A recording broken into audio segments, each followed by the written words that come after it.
Hello，大家好啊，又係我菠蘿包。今一集咧，我哋嚟整艾草茶果。艾草咧，佢係一種有藥效成分嘅植物。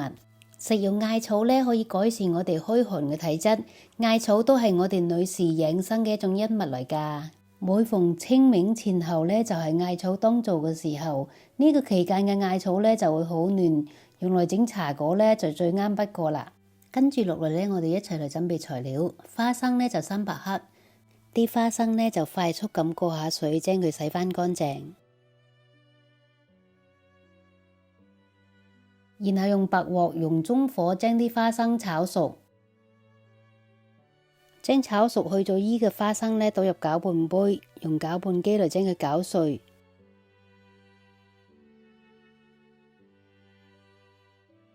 啲花生攪碎咗啦，就將佢裝入碟入邊。然後再加入50克嘅黃糖，將佢撈勻，放埋一邊備用。呢個餡料就做好啦。新鮮嘅艾草呢就200克。呢啲艾草呢可以喺街市嘅菜檔或者一啲中草藥檔呢就可以買得到嘅。啲艾草買咗返嚟之後呢，我哋淨係要啲葉同埋嫩嘅部分，老嘅梗呢就唔要啦。啲艾草呢揀乾淨啦，然後呢用水洗返乾淨。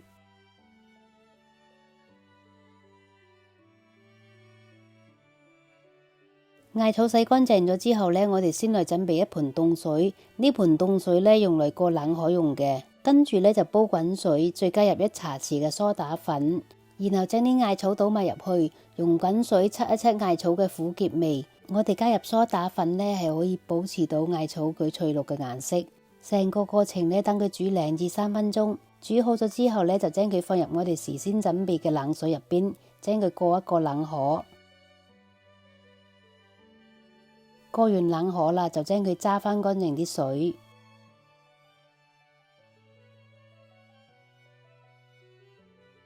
跟住呢，我哋就將啲艾草加入攪拌杯，再加入500毫升嘅水，用攪拌機呢將啲艾草攪溶。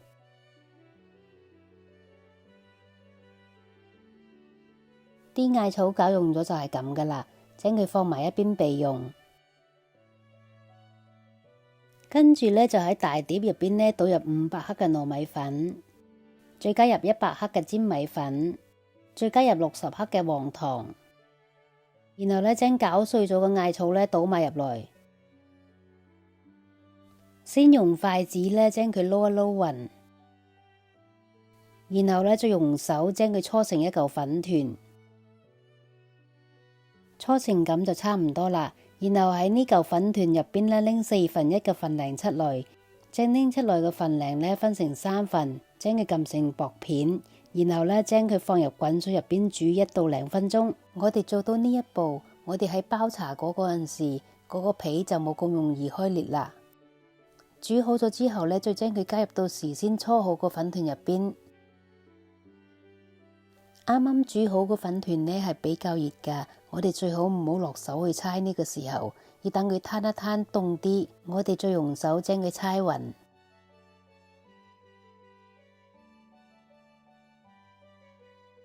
嚿粉團呢搓到差唔多啦，就可以加埋15克嘅油入去，繼續將佢搓勻。嚿粉團搓到成咁就差唔多啦，跟住落嚟呢，我哋就可以包茶果啦。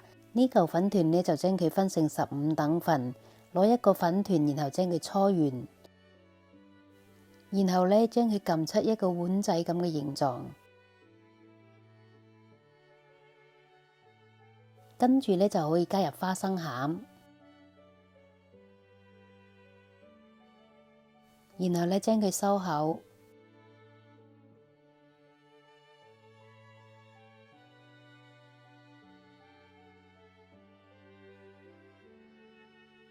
收完口之後呢，再將佢搓翻圓。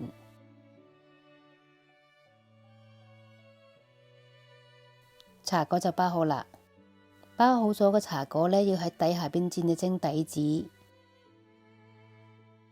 所有茶果都包好晒啦。呢個份量嘅粉團呢，就可以包到15個茶果。然後呢，就將啲茶果放入去滾水入邊蒸，用大火將佢蒸12至15分鐘，將佢蒸熟。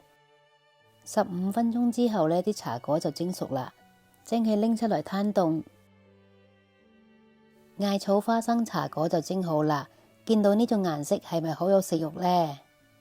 用手一碰到呢個茶果呢，你就會感覺到佢係好軟熟嘅，一啖咬落去，佢煙煙韌韌，而且又唔黐牙，仲有花生嘅香味。